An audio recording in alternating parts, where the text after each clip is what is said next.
Check.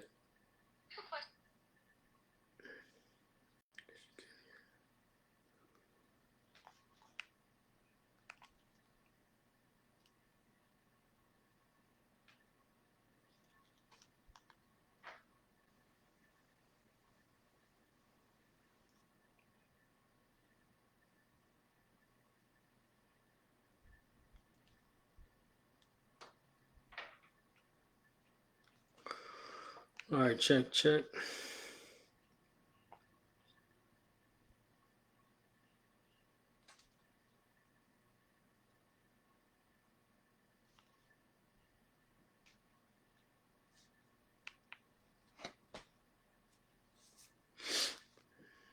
Hello.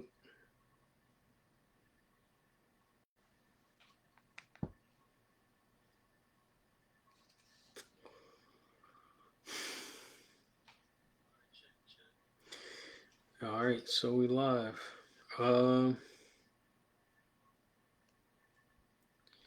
Shalom, y'all. Happy Sabbath. Got started a little bit early.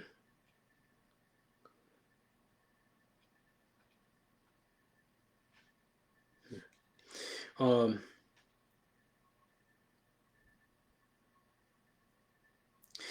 so yeah, got started a little bit early. Hope y'all tune in when you can, or you can rewatch it, Lord's will. Happy incoming Sabbath, y'all. Tonight's topic is tonight's topic is, "Oh God, my enemy." Um, the state of affairs for Israel is it kind of is what it is. It's just a life, I guess. So perspective versus reality. One must know the difference, right? It can be difficult at times. So, but it is something that needs to be understood and established in order to have a attitude that can kind of level you out. But your mind has to be in the right place at all times. It'll wander, maybe, like in a dream, right? You can't go but too far. You wake up, you'll snap back. Your thought process kind of has to be layered like that. You have to kind of understand how to take yourself out of situations or look at situations as they are truly and not how they may seem, right? So let's start off in Lamentations 3. Trying to make sure this thing is working.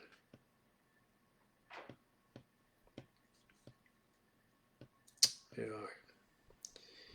So, oh God, my enemy. All right, Lamentations 3, and let's start at verse 1.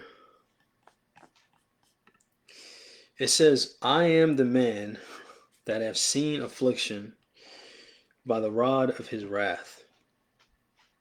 He have led me and brought me into darkness, but not into light. Surely against me he is turned. He turneth his hand against me all the day. Right? This should sound similar. So we'll get there in a little while, but this should sound similar to those that have read certain parts of the scriptures, right? My flesh, verse 4, my flesh and my skin have made me old. He have broken my bones, and he have builded against me, and compassed me with gall and travail. He have set me in dark places, and as they that be dead of old. And he have hedged me about that I cannot get out. He have made my chain heavy. This is what we call the Most High, the King of Terrors, right? It's very weird that people don't have a healthy fear of the Lord. Well, yeah, well, no. I was going to say any kind of perspective somebody may look at it from, but I guess if you don't understand, then you don't understand. But you would think that there's some kind of connective fiber or tissue to this entire creation, how this construct runs, how things just work. It's just nothing's random, especially when our own lives don't reflect randomness happening all the time. You would think that people would kind of understand that there has to be some mechanics behind the things that we witness and see every single day, right? With that being understood and the genius design behind this thing, you would think that a person would have some type of curiosity to go seek these things out and find out who they may be dealing with, like what type of mastermind they may be dealing with, in order to even say, to play on the safe side, right? For a person to say, I don't believe in God, you would think everybody that says that still has questions. People that are in the truth still got questions. So I know people that are label themselves as atheist or agnostic, you would think that they still have questions or a level of fear, because humans kind of move that way when they don't understand things completely, right? Because it's the abyss, the darkness, you don't know what's there. So in order for a person not to have a level of fear is very, probably to me, is disingenuous. I think everybody has a level of it. But a person needs to spend some time to even examine these things in order to find yourself hopefully on the safe side of things, right? But you can never really get to the bottom of it because you can't get all your answers, your questions answered. So it is healthy to be circumspect and have a level of you know, a standoffish nature of safest bet if he's not real and I keep commandments. I wind up in the same place as everybody else. But if not, and the Bible's true, that's some a level of fear a person can't mimic. So verse 7, he have hedged me about that I cannot get out, and he have made my chain heavy. Also when I cry and shout, he shutteth out my prayer. He have enclosed my ways with hewn stone, and he have made my paths crooked. Now, Jeremiah is the book before Lamentations, right? And Lamentations just means to lament something, right? Like in a sorrowful nature, express something in a level of destitution that a person might have, a situation he finds himself in. Now it's interesting because a person in Lamentations, though Jeremiah, his current situation overlaps and truly reflects the overview and the nature of how Israel is collectively, right? Because we're looking at, you can read the verses down and take this as an overview, of just the nation of Israel at the time, right? Because this is Babylon coming in. Jeremiah is a part of the nation of Israel, so he finds them circumstances similar, right? They will reflect that nature because the Most High, when the Most High hands out judgment, and this is kind of the confusion that people have when we have these conversations, or you see back and forth with individuals thinking themselves to be individuals and not being judged collectively. The Most High judges nations, right? So you would look at these verses and think this can be a descriptive overview of Israel, which is true. But Jeremiah's situation, he's in that overview because he's a part of the nation and he finds himself going through these exact same things on a personal level, right? But distinctions have to be drawn in order for you to move in an intelligent way, right? You have to be able to navigate and figure things out because the Most High may be judging collectively, right? But when the time comes, the judgment at the end is going to be individual. Let's go to Jeremiah 24. Jump back a book. So, if I didn't mention it, Jeremiah is the one still speaking in Lamentation, right? I think you had his scribe Baruch come to him, and he's writing things down. A lot of the things he was talking about, the king at the time took it, burned it, he didn't pay attention to it, but nonetheless, he says Jeremiah is still expressing himself, Israel collectively, and he himself in Lamentations. So, collective punishment, Jeremiah 24 in verse 1.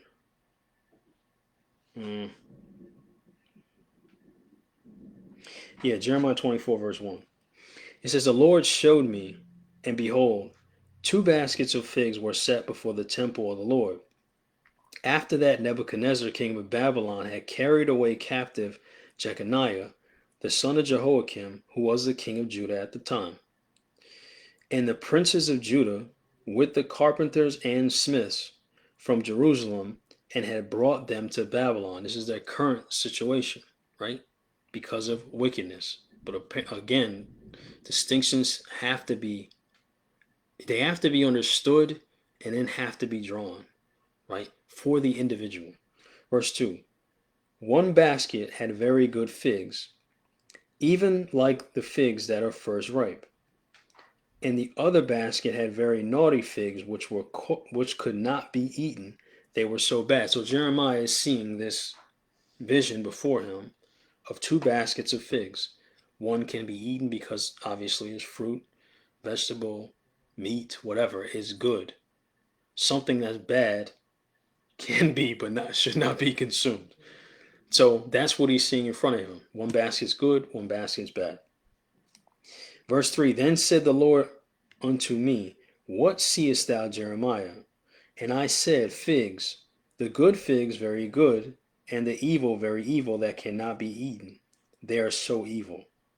And again the word of the Lord came to me, saying, Thus saith the Lord, the God of Israel, like these good figs, so will I acknowledge them that are carried away captive of Judah, whom I have sent out of this place into the land of the Chaldeans for their good. Right? It's like Wisdom of Solomon 6.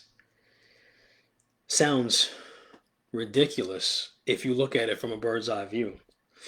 But it's not, because of the individual understanding who he is. Right? That's the good figs. I've sent both of y'all into captivity. One for the good. Verse 8.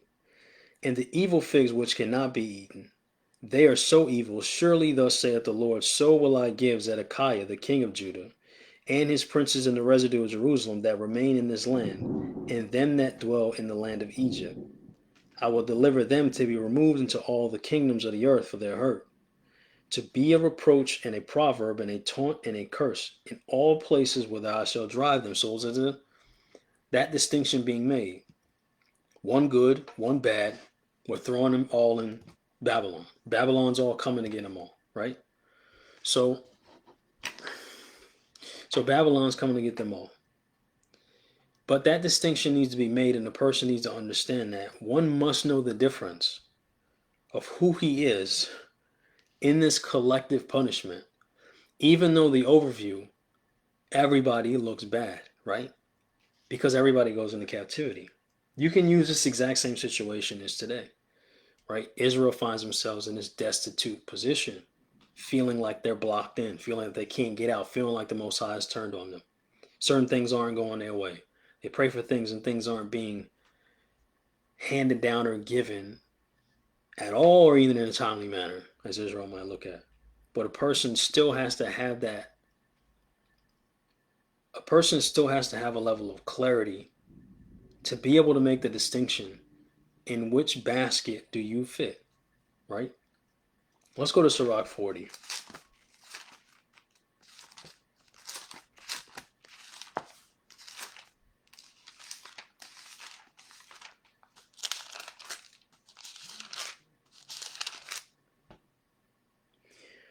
Sirach 40, verse 1. About to set up the world. Sirach 40, verse 1. It says, Great travail is created for every man, and a heavy yoke is upon the sins. A heavy yoke. Most out right there. Great travail is created for every man, and a heavy yoke is made upon the sons of Adam. Hold that, and let's go to Matthew 11. Matthew 11.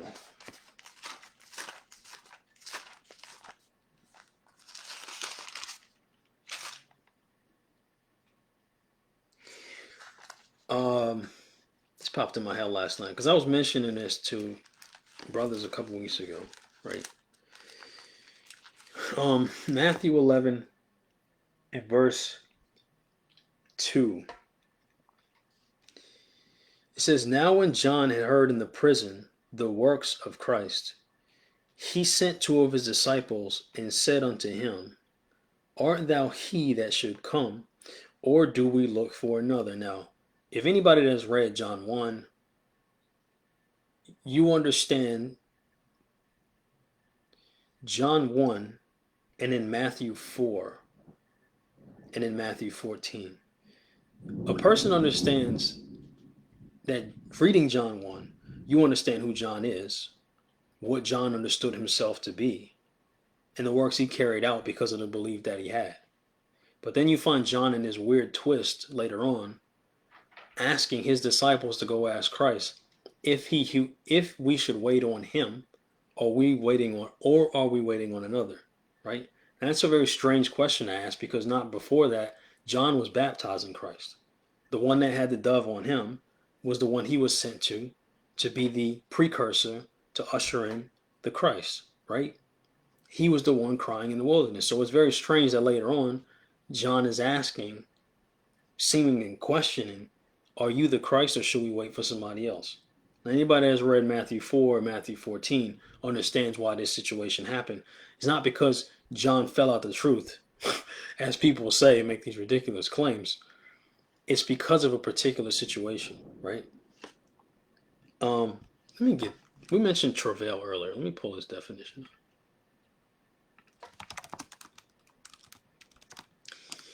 Great travail has happened to the sons of Adam, right? Travail. This is the definition of travail. It says, painfully difficult or burdensome work, toil and agony, right? Or the physical and mental exertion required to endure a hardship. Painfully difficult or burdensome work, toil, or physical and mental exertion required to endure a hardship. That's travail. That's what's descriptively given or placed upon the sons of Adam as they are brought into this world, right? So, again, difficulty does not mean cursed. Monetary blessings does not mean you're blessed, right? This is a very confusing situation for many, because they would seem to be swapped, if you would. Bad things happen to bad people, good things are given to good people. Not always the case, as we're trying to understand this plane or this existence that we are in, right? That's why I said a distinction has to be made, and a person has to have a level of clarity to be able to understand these things, to figure out which fig you are, right? Back to Matthew 11.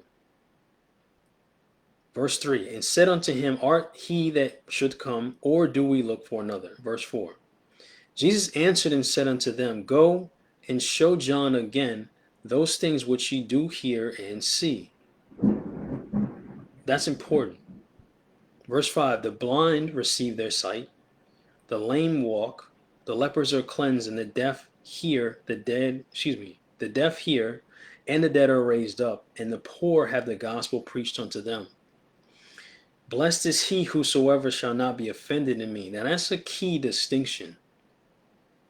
Christ didn't say, like some of these things, people, when you read, you have to, when you're putting yourself in those situations, you have to ask, how would I respond to the situation? And how did Christ respond to the situation, right? A person you would think will respond to the situation is, yeah, I'm him. It's not what Christ was telling Peter in Matthew 16, right? Only the Father has revealed this to you. It's not to say that he hasn't revealed it to John, because if you read John 1, John understands. But this is a key marker for us to understand, and a profound point to be made. So, John, the question of John's situation is a perspective versus a panoramic view, right? One must understand that difference. John, when you read Matthew 14, finds himself in prison in this situation. The reason why Christ responds the way he does is if a person finds himself in prison, you can have all kinds of thoughts. Be let down, struggling, whatever it may be.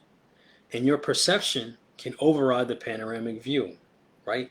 Christ responds to his disciples, go tell John that the poor are being preached to. Tell them that the blind are receiving their sight. Tell them that the lame are walking, the deaf are hearing. Why? Because that's the panoramic view. John is looking at this from a perspective of a struggle situation, which makes perfect sense, right? This happens to us all the time. But a person has to understand still, even though evil and good people have these conundrums they find themselves in, you still got to figure out which one you are, right?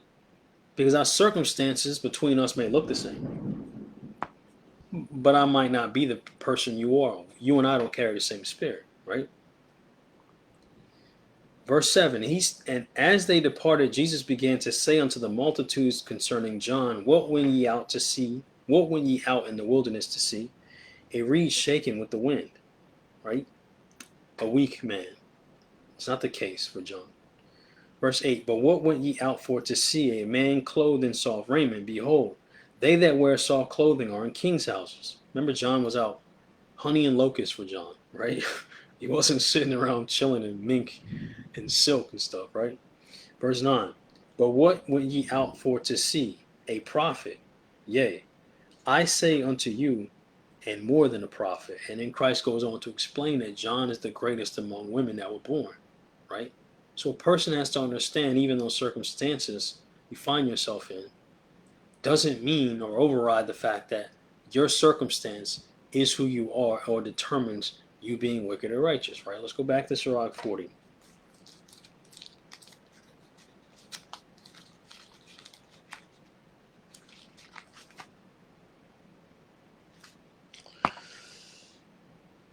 Sirach, Ecclesiasticus chapter 40, verse 1.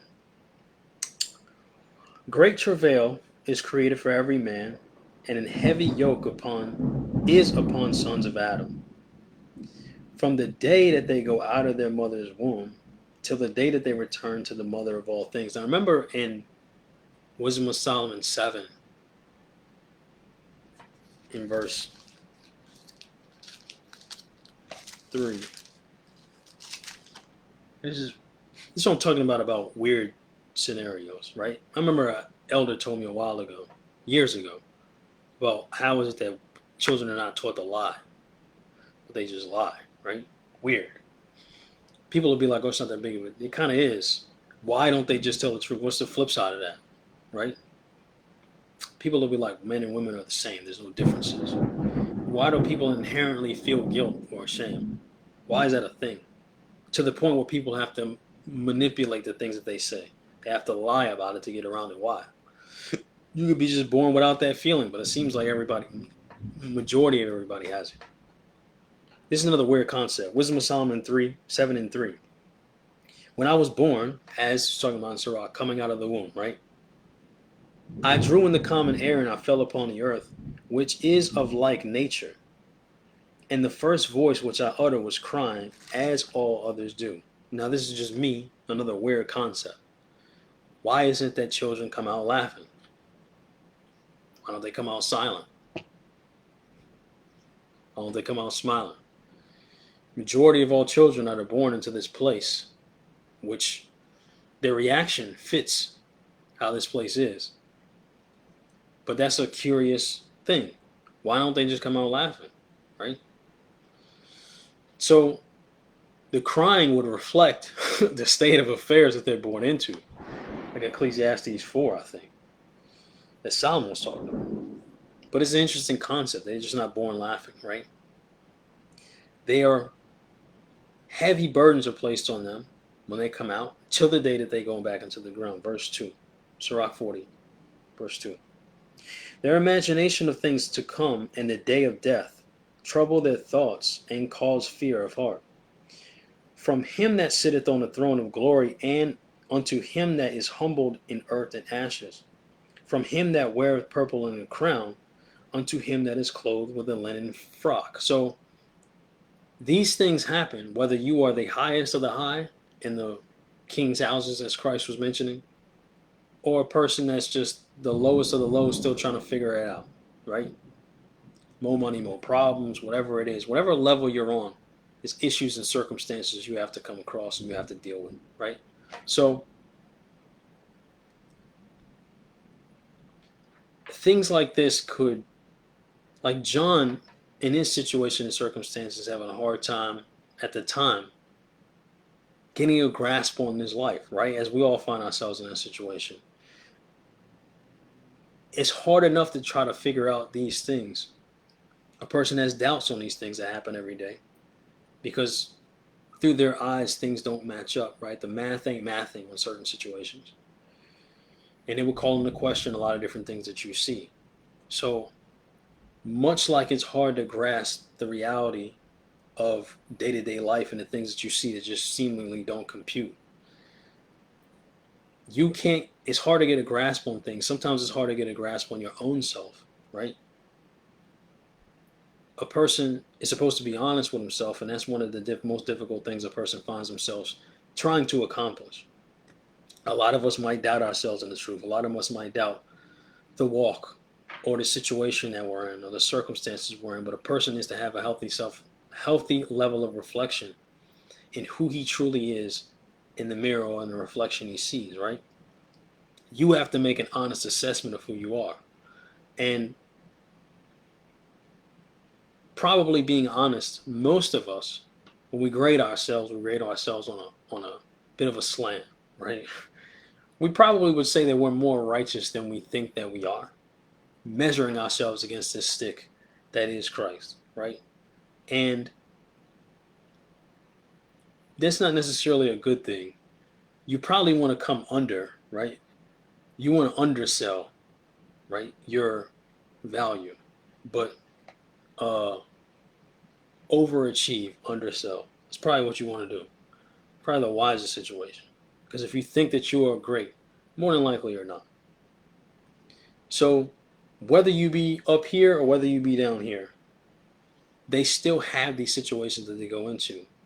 The struggle with the thoughts, the fear of death, the fear that they don't, the uncertainty, all these other things, right?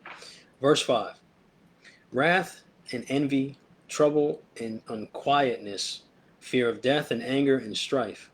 And in the time of rest upon his bed, his night's sleep, do change his knowledge. A little or nothing is his rest, and afterward he is in his sleep. As in a day of keeping watch, troubled in the vision of his heart, as if he were escaped out of a battle, right? This goes into the Job situation. The falling asleep and you are met with all kinds of terror, right? You sleep, certain circumstances, nightmares, you find yourselves in these situations, right? It's hell on earth and it's hell when you sleep. Verse 7, when all is safe, he awaketh, and marvel that the fear was nothing, right? You jump out of, they have these little reels on Instagram now, where guys, like I've seen some clips where guys shooting down like a random water slide off the side of a building, and he's falling down on top of a house, and then he wakes up, right? It's kind of how your dreams are, nightmares you find yourselves in. You wake up to realize that it's safe and you're just scared to death, but it wasn't real. Verse 7 again. When all is safe, he awaketh and marveleth that the fear was nothing. Such things happen unto all flesh, both man and beast. You see animals do the same thing, right? And that is sevenfold more upon sinners. And that's a heavy distinction. This is sevenfold upon sinners.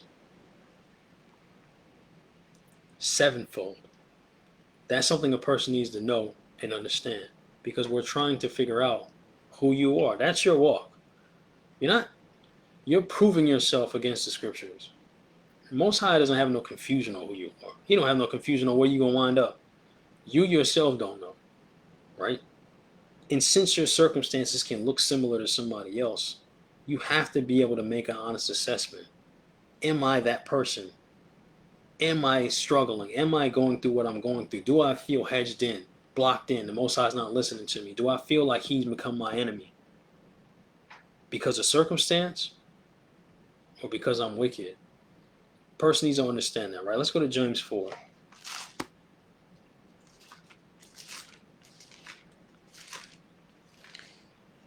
The book of James, chapter 4. This is the dangerous nature of it as well.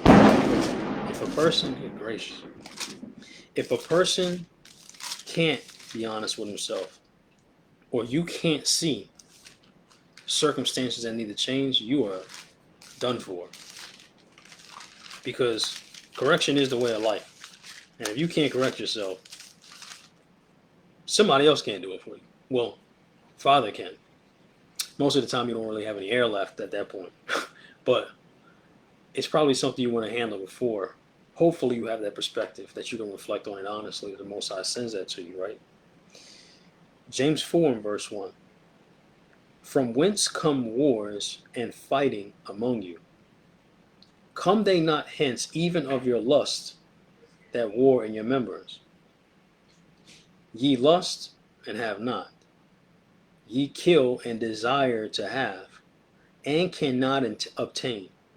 Ye fight and war, yet ye have not, because ye ask not. Right? There is an order of these things. It's supposed to make sense to you. Verse 3. Ye ask and receive not, because ye ask amiss, that ye may consume it upon your lusts. Right? Now this can go into that category of a person not getting what they pray for or asking for. It seems to be an uphill battle all the time. And then a person needs to be able to have a level of reflection, to step back, to look at themselves honestly, without chaos running through their mind and all kinds of different things, situation. Take a deep breath, step back, analyze yourself. Honest assessment, right? Because you can have those two circumstances, like Jeremiah, the Lamentations 3 situation, his current situation juxtaposed against the overall nature of what Israel is going through. Because those are very blended, and it seems you can't really find that line of delineation because they both seem perfectly symmetrical, right? Let's go to Job real quick. Job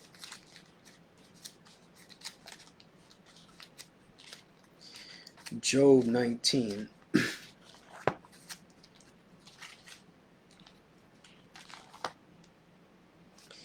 Job 19, verse 6. Know now that God hath overthrown me, and he hath compassed me with his net. Behold, I cry out of wrong, but I am not heard. I cry aloud, but there is no judgment, right? This seems similar to the Lamentations situation, right? But Job is in a weird situation. It's not like he's this evil person all the time, but Job's feeling and expressing the exact same things that Jeremiah is expressing.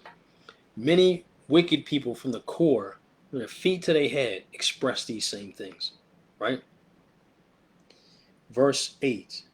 He hath fenced up my way that I cannot pass, and he hath set darkness in my paths. He hath stripped me of my glory, and taken the crown from my head. And he hath destroyed me on every side, and I am gone. And mine hope hath he removed like a tree. He hath also kindled his wrath against me, and he counteth me unto him as one of his enemies. That's the position you don't want to be in, right? Because you are in this vulnerable state, you can't do nothing. You can't fight the Lord. So if the Most High turns against you, now or later, right? It's inevitable at the end of the day, but it's not a good position to be in. He is the director of all things, right? But Job's situation is similar. Job may feel these same thoughts, may feel the same thing. God must be against me as all this stuff is happening. He's having all his friends attack him. He's not in a great situation. Again, a person needs to understand clarity for himself. Is it perspective or is it panoramic, right? Let's go back to James.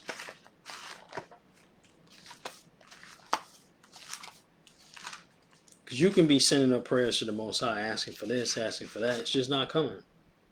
It's not coming. And it's a difficult spot to be in. Because even a person,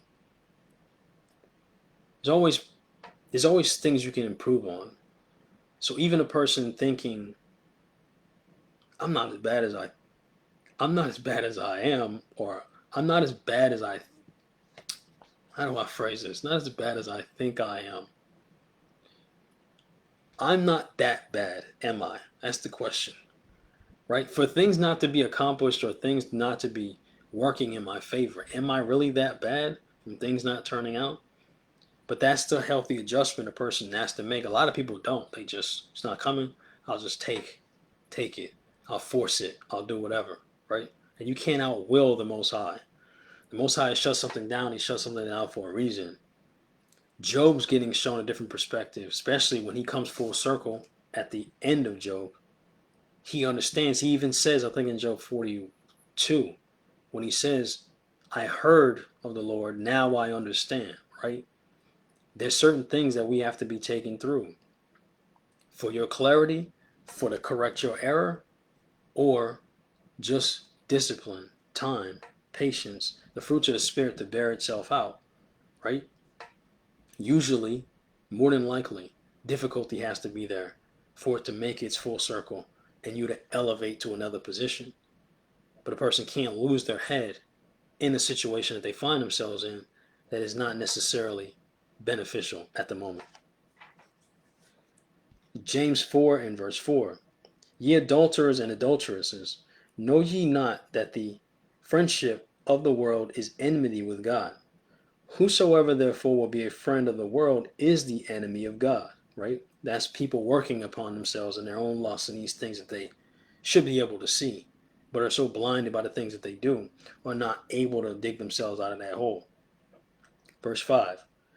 Do ye think that the scripture saith in vain, the spirit that dwelleth in us lusteth to envy? But he giveth more grace. Wherefore he saith, God resists the proud, but giveth grace unto the humble. God resists the proud, giveth grace unto the humble, right? Now, a person truly, because we're going to have we're going to have go to Jeremiah 12, we're going to have the outlook this way.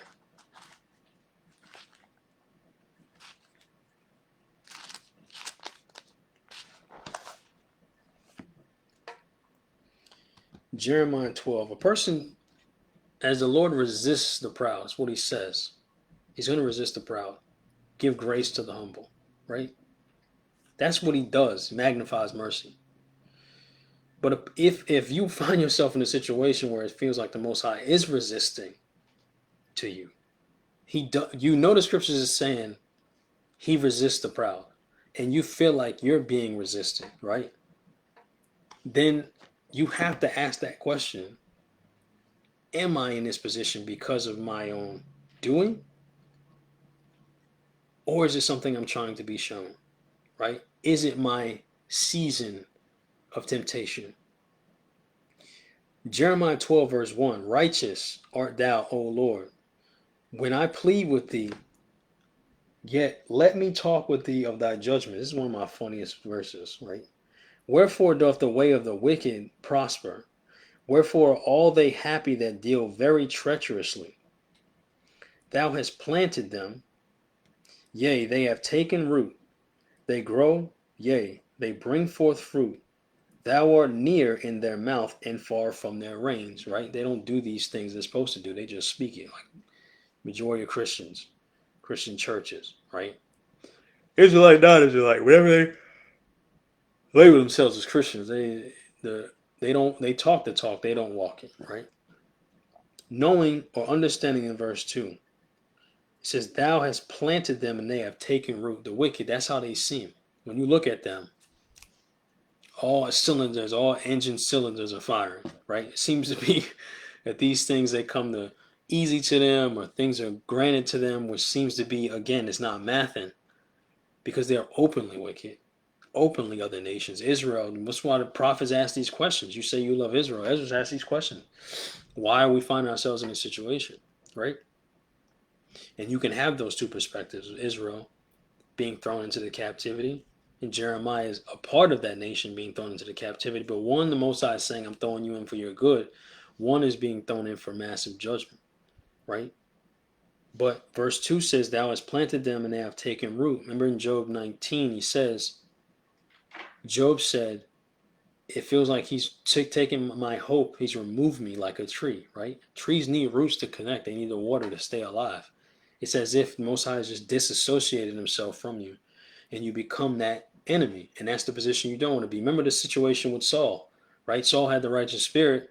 He kept wanting to kill David, and the evil spirit set on him. The good spirit of the Most High put on him, left him. And now he's become in this position where he's doing necromancy and all his other stuff because he's been separated from the Lord. It's a terrible position to be in. Verse 4, verse 3. But thou, O Lord, knowest me. Thou hast seen me and tried mine heart toward thee. Pull them out like sheep for the slaughter and prepare them for the day of slaughter. That's what a person should want to be able to make that claim proudly. Thou, O Lord, knowest me. Thou hast seen me. You have tried me.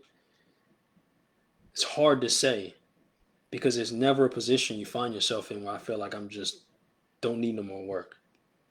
Verse 4, How long shall the land mourn and the herbs of every field wither for the wickedness of them that dwell therein? The beasts are consumed and the birds, because they said, He shall not see our last end. So a person, Jeremiah is saying this because, again, what you see is not always the case. It might just be how you're viewing things. It might be a situation. The Lord always telling you, don't envy the sinners, right? Don't do that. You're supposed to check, like Sirach 18 says, you're supposed to check yourself before the judgment comes. Then you'll find mercy. These guys out here is doing whatever they're doing. The time's coming. Look at America, it's falling apart. I seen this guy talking about the other day. He's a great orator, man. I forget his name. But he talks about how the judgment of America has been set for 400 and some years. It's just now it's coming to roost. There's no way to escape it. You slaughtered, you raped, you did all kinds of crazy stuff. You displaced people. And now people are confused on why things are happening. Right? Mainly Edomites, right? They're looking at their nation. Why aren't they defending us? And these people have been demonic from the jump. And our people have been saying this. But no, they didn't want to be on your side. They didn't want to hear nothing you were saying. You're just a victim. You're playing the victimhood. Now all of a sudden it's turned against them. And they don't want to change, right? They just want their comfort back. Right? They want things to work out for them. They don't care that they're the people that they praise the most are some of the most demonic figures in human history. They don't care about that. They will go watch and view these heads on the side of a mountain. They'll defend them. They'll read their books, their autobiographies. They'll give them to their children, right? Demonic figures. But then they'll praise them as if they're on the level of Christ or something. But this is again, it's coming full circle like a boomerang. Judgment, like the scriptures say, is like a ring. It's supposed to come full circle. And now America's going to pay. There's nothing you can really do about it. So don't envy the sinners. That stuff's coming back around. I understand it can be difficult. I found myself in a situation. Everybody's found themselves in that situation. Doesn't necessarily mean that God is an enemy to you, but it is a good wake-up moment or a clarification that a person needs to view where they are in their walk, how they're doing it. Can I add more? Right? You have to look at that because the Most High tells us to. Shalom, Uriah. Most High in Christ bless. Happy Sabbath, man. You have to be able to honestly assess that situation like that. If you can't, scriptures say to examine yourself. If you can't examine yourself, I don't know who can, right? You're just setting yourself up for massive judgment. Isaiah 43. This is something to keep in mind as well. Isaiah 43. Because again, when we consistently find ourselves in situations, it's the adversity, prosperity situation. You find yourselves in adversity, you forget about prosperity. You find yourself in prosperity, you forget about adversity. There is this duality to these things. I hate using words like that, like the yin and the yang. That's all I'm talking about. But there's a balance to these things, right? And a person can never get too high and can never get too low because the Most High is always doing something in your life and in your walk. You just can't jump off the cliff when things are that bad, and you can't downplay and clown on other people when you're up, because this ebbs and flows of life, right? Keep this in mind. Isaiah 43 and verse 1. But now thus saith the Lord that created thee, O Jacob, and he that formed thee, O Israel, fear not, for I have redeemed thee. I have called thee by name, thou art mine. When thou passest through the waters, I will be with thee, and through the rivers, they shall not overflow thee. When thou walkest through the fire, thou shalt not be burned, neither shall the flame kindle upon thee. For I am the Lord thy God, the Holy One of Israel, thy Savior. I gave, quote, I gave Egypt for thy ransom, Ethiopia and Seba for thee. Since thou wast precious in my sight, thou hast been honorable, and I have loved thee. Therefore will I give men for thee, and people for thy life. Remember that, because that is not a light saying, right? Scriptures talk about don't take a light woman. Don't take these scriptures lightly. When you see things, all scriptures, inspirational, right? Correction, judgment, Timothy, all of it is great. But depending on the situation, obviously, hone in on certain things that you see in circumstances, right? And keep those things in mind. The Most High gave a nation over to free Israel. You got to think about, it can be family members, it can be co-workers, it can be spouses, whatever your situation was. The Most High has done it in the past, and he's done it, trust me, and you're walking in truth. He has ruined somebody's life. He has wrecked somebody's life in order to get you away from them. Be it sickness, be it somebody being fired, be it somebody dying. The Most High did it in the ancient past. He still does it to this day. The Most High don't change. The Most High has absolutely wrecked somebody's life to get them away from you in order to get you to understand your influence, or in order for the Most High to influence your life to get on this right track. Trust and believe the Most High has done that. Think about past employees. Think about whatever has happened. Hone in these situations that are not random in your walk to find the Lord. The Most High has absolutely removed people from your life in order to get you on the right path. I gave up Egypt for you. I've completely removed kingdoms in order to bring you out. This works on a nationwide level, and it's worked on a personal level, right? Because collectively personal leads to the nationwide level. So this has absolutely happened for each and every one of us, right? The Most High has done these things, though we might overlook it because we find ourselves in a situation of turmoil now. We forget that the Most High has been on our side, has been working all kinds of different things for a long time. Again, it's the adversity versus prosperity situation. So a person needs to keep that in mind, as you might find yourselves in these situations, think the Most High has abandoned you. It might not be the case. But again, it is a level of self-reflection that needs to be had, because a person has to honestly make the assessment. Because if you can do that and you find something that you need to adjust it. Therefore, you can make that distinction. If not, again, it's kind of weird to say because it's very rare that there's nothing you can improve on or be more consistent in.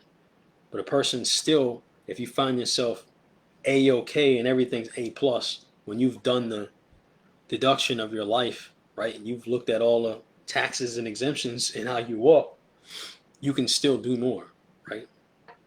Let's go to the book of Haggai. We're almost done. Haggai chapter 1. I didn't want to be that long tonight, y'all. Haggai 1.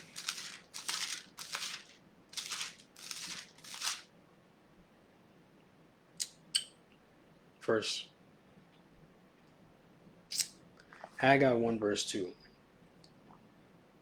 Thus speaketh the Lord of hosts, saying, this people say, the time is not come, the time that the Lord's house shall be built, right? I find myself reflecting on stuff like that all the time. You get caught up in your life. You forget, like in Hebrews 3, when it talks about, in Hebrews 3 and Ephesians 4, when this is your vocation or your job, this is your profession, you spend more time in your profession outside of the scriptures and more due diligence in that, because oftentimes we get caught up in the mindset that working and getting money is the thing that's sustaining our life. And then we have our separate biblical life. Forgetting the fact that the Most High is the one that's only the support system. And the Most High can facilitate more money if you put more money into building his house, right? He will keep your house sustained or build you up while you already putting your time and effort in building the Most High. It's not like you can neglect it. There's got to be a balance there. It has to be, right? But you cannot overlook the importance of doing for the Most High first. And the Most High is, we lie. We make excuses. Romans 3 talks about, let every man be a liar. We've done these different things. The Most High don't lie. Not once. Not once. If you found somebody in your day-to-day life that has never lied to you, Most High is just the Ancient of Days. But let's say you found a person never lied to you in 85 years, and you still don't trust that person. That's crazy. That's crazy. We find ourselves in that situation sometimes. Not to say that you calling the Most High a liar, it's that your actions don't believe that he'll fulfill what he said he's going to fulfill. So it's a delicate balance that needs to happen. It's got to be like a godly patience has to be there. Right? The Most High has got patience. We think we have patience. We might, not in comparison to the Lord. Verse 3.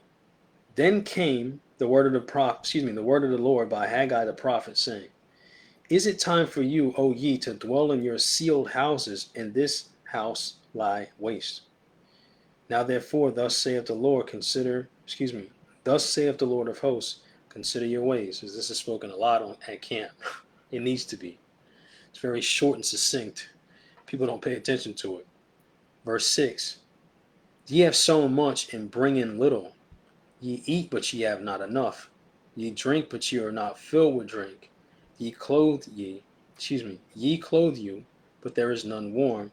And he that earneth wages to put into a bag with holes, because it becomes this cycle, this cyclical thing of thinking you're supporting yourself and you are the one that's sustaining your life and you are the one that's getting up in the morning when it's the Most High doing it. And if you're not pouring into the Most High, that sustainability will start to drift back. And then you'll start to really realize, that's when people really start praying, right? And I get it. It's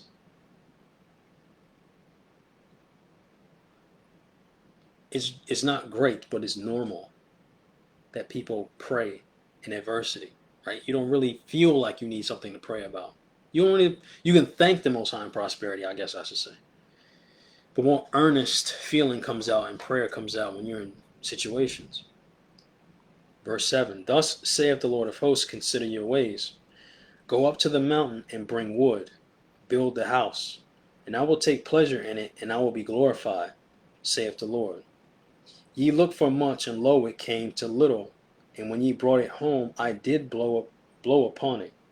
Why, saith the Lord of hosts? Because of mine house that is waste, and ye run every man to his own house. Therefore the heaven over you is stayed from dew, and the earth is stayed from her fruit. And I called upon the drought upon the land, and upon the mountains, and upon the corn, and upon the new wine, and upon the oil, and upon that which the ground bringeth forth, and upon men, and upon cattle, and upon all the labor of the hands. Now a person thinks, again, you do find yourself in these situations of not being able, your life in turmoil, looking like a person you know is wicked in their turmoil, and you being like, man, my circumstances should be different. Maybe so, right? But you have to make sure that it's not your own doing. Most High might not be your enemy. You might just look like it at the moment. You might be going through something. You might be trials and tribulations, because everybody forgets the circumstances, again, the prosperity and the adversity. When something clicks, you're like, oh, the Most High has been there the whole time. When you're supposed to show your faith through the trial and error, it's not supposed to be a situation where I believe in the Most High because I'm doing well. And that's where most Christians belief in pastors come from. That prosperity thing. He's doing well, therefore the Most High is blessing him. No. I remember doing this class years ago. Cursed with blessings. And it was about like the Hollywood scene where these rappers and everybody else is getting so much money, and these are the most highest level demons on the earth, and you have to, because it doesn't make sense to you, to the eye. But Matthew 4 sums these things up. When you see Satan coming to the Lord, right? You see the devil sent to him. I'll give you all these different things. Doesn't mean you're righteous. You can't measure monetary gain by righteousness. It doesn't work. You can't measure a person's destitute situation and claim that they're wicked, as Job's friends were doing. You can't do that. But the person themselves in that situation and circumstance has to know who he is. You have to do a level of deduction to figure out who you are. Am I who my friends claiming I am in Job's situation? Or am I going through this situation as a righteous individual? But collectively, from the panoramic view, the Most High has put us all in this situation, though I still am a good fig, even though I've been thrown, even though my circumstances reflect those of the bad figs, right? For those that tuned in, didn't know what I'm talking about, Jeremiah 24. 1 Corinthians 15. Let's close out here. 1 Corinthians chapter 15. However you find yourself in a situation or circumstance. 1 Corinthians 15, verse 58. Therefore, my beloved brethren, be ye steadfast, unmovable, always abounding in the work of the Lord. For as much as ye know that your labor is not in vain in the Lord. Why? Verse 57. But thanks be to God which giveth us the victory through our Lord Jesus Christ, even through death. The victory is there, so continue to abound in the work of the Most High. Look at yourself, make assessments, make adjustments, right? Say comparisons need to be had, I guess. Comparisons, we're looking at the scriptures, and certain people were blessed, and they were righteous individuals, right? Compare your walk with them. Make the flip side argument. As Zedekiah and a wicked Jeconiah, they're going into captivity, right? They seem blessed before them. But compare yourself with a wicked individual's circumstances and see if your walk matches up with them. If it does, make the adjustment. But have a healthy, don't grade yourself on that scale, right? Don't be the teacher that you wish your teachers were in school to give you an A when you deserved a D. Don't do that. It's better to undersell, right? It's better to undersell and overachieve than the reverse, right? Just look at yourself, weigh your steps. Should I be putting more bricks into building the Most High's house? Think from that perspective. Continue in the work. Let the Most High figure the rest out. We all feel ourselves in those situations. Sometimes we wish the Most High would show up faster, but it is what it is. The Most High has more patience than us, and he's supposed to be a father leading his children in the right direction. As a child, you can't make that assessment correctly. Let the father do it, right? With that, like I said, it won't be that long. Right under an hour. All praises to the Most High, y'all. Happy Sabbath. Most High in Christ bless. I pray that this class helps somebody. Just, again, try to take these things to heart. Try to make sure that you are making honest assessments of yourself and your walk, as more chaos is happening and more uncertainty is making its way through the earth. That spirit of judgment is coming wherever you are. But you're trying to make yourself spiritually in the Goshen realm, right? As the chaos is hitting Egypt, you're trying to be in the section with the Israelites that things are well for you, and you're watching the judgment. Don't get caught up and look like an Egyptian in that time, right? All praise to the Most High, y'all. Thank you for tuning in. Lord's will next week, yo. Shalom. Most High in Christ bless. Happy Sabbath, y'all.